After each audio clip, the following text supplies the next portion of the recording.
Je veux que tu actives ta foi. Je veux activer ta foi aujourd'hui, en cet après-midi. Et je veux que lorsque tu vas activer ta foi, que tu voies la puissance et la main de Dieu dans ton problème. Parce que Dieu agit lorsqu'il y a des problèmes. Il y a les chrétiens qui n'aiment pas les problèmes. Il y a les chrétiens qui sont en train de dire que oh non, moi je n'aime pas les problèmes. Moi, je... Non, comment tu peux vivre sans les problèmes? Dans ce monde-ci, c'est impossible. C'est pourquoi, si c'est impossible de vivre sans les problèmes, tu dois dire que c'est impossible de vivre sans la puissance de Dieu. Parce que la puissance de Dieu se manifeste lorsqu'il y a des problèmes. Tu ne peux que voir la grandeur de Dieu lorsque tu es dans les situations. C'est dans les situations que Dieu se lève pour te secourir. Alors, je vais te dire, lorsque Shadrach, Meshach et Abednego, ils étaient à Babylone, qu'est-ce qui les a sauvés? C'est la qualité de leur foi. C'est la qualité de leur foi. Ils savaient qu'ils ne devaient pas baisser les bras face à Nebuchadnezzar. Ils savaient qu'ils ne devaient pas se compromettre face à la statue de Nebuchadnezzar, face au système. Il y a beaucoup de chrétiens qui se compromettent face au système parce qu'ils ont faim, parce qu'ils ont des soucis, parce qu'il y a ça, parce qu'il y a ça.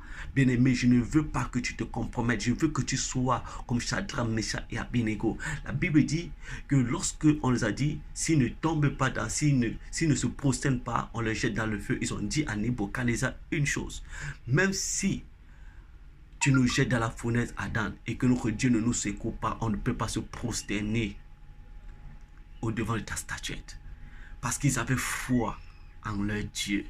Est-ce que tu peux dire à ton problème que même si mon Dieu ne me secoue pas, je ne peux pas me prosterner devant toi, mon problème? Il y a beaucoup de personnes qui pensent que Dieu existe seulement lorsqu'il agit. Shadrach, Meshach et Abednego, il vient nous montrer un degré de foi qui nous fait comprendre que ce n'est pas parce qu'on ne doit pas seulement croire en Dieu parce que Dieu il agit en notre faveur.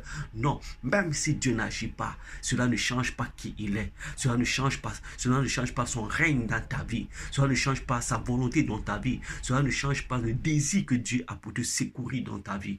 Alors, laisse ta foi parler en ta faveur et apporter du miracle que toi tu as besoin. Oui, tu as besoin du miracle. Je sais que tu as besoin du miracle. Peu importe ce que tu traverses, je sais que tu as besoin du miracle. Peut-être c'est un enfant, tu as besoin du miracle. Peut-être sur le travail, tu as besoin du miracle. Et je prie enfin que le Dieu d'Abraham, qui a sorti Abraham de la maison de son père et qui l'a mené dans un pays là où coule le lait et le miel, que ce Dieu t'apporte le miracle dont tu as besoin au nom de Jésus-Christ. Je crois en ta foi, je crois en toi, je crois à ta persévérance parce que Dieu lui-même y croit. Tu es un vainqueur. Ne laisse pas quelqu'un te dire le contraire. Manifeste ta foi et que ta foi t'apporte les résultats dont tu as besoin au nom de Jésus-Christ. Amen. Vous êtes bénis.